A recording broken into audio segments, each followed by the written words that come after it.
আপনারা আমাদের প্যানেলের জন্য দোয়া করবেন। আমাদের শিক্ষার্থী বান্ধব ইশতেহার হয়েছে ইনশাল্লাহ। আমাদের দিক থেকে মনে হচ্ছে আবার ইনশাল্লাহ ভালো নির্বাচন হবে। আপনারা কি বলেন? ইনশাল্লাহ ভালো হবে। কথার কিন্তু জোর নাই কিন্তু আত্মবিশ্বাস কম মনে হচ্ছে।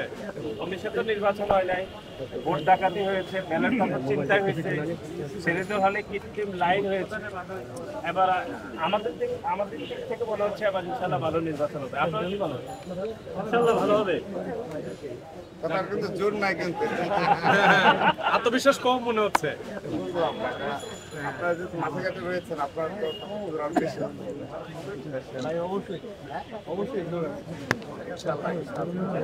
আপনারা আমাদের প্যানেলের জন্য দোয়া করবেন। আমাদের শিক্ষার্থী বান্ধব ইশতেহার হয়েছে ইনশাল্লাহ।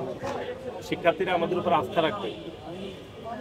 আমরা তো আজকে ইশতেহার ঘোষণা শোনার জন্য এসেছি। আমরা পুরো ইশতেহার শুনলাম এবং পরবর্তীতে করে দেখলাম শিক্ষার্থী বান্ধব ইশতেহার, বিশেষ করে নারী শিক্ষার্থীদের জন্য 6 মাসের জন্য যে বাসা ক্যাম্পাস সংলগ্ন এরিয়াতে যে হোস্টেল নির্মাণের যে পরিকল্পনা কিংবা স্বল্পকালীন সময়ে তাদের যে চিন্তা ভাবনা এই খুব এক্সক্লুসিভ আর বেশ কিছু এক্সক্লুসিভ সিদ্ধান্ত মানে ইশতেহারে যুক্ত করেছে।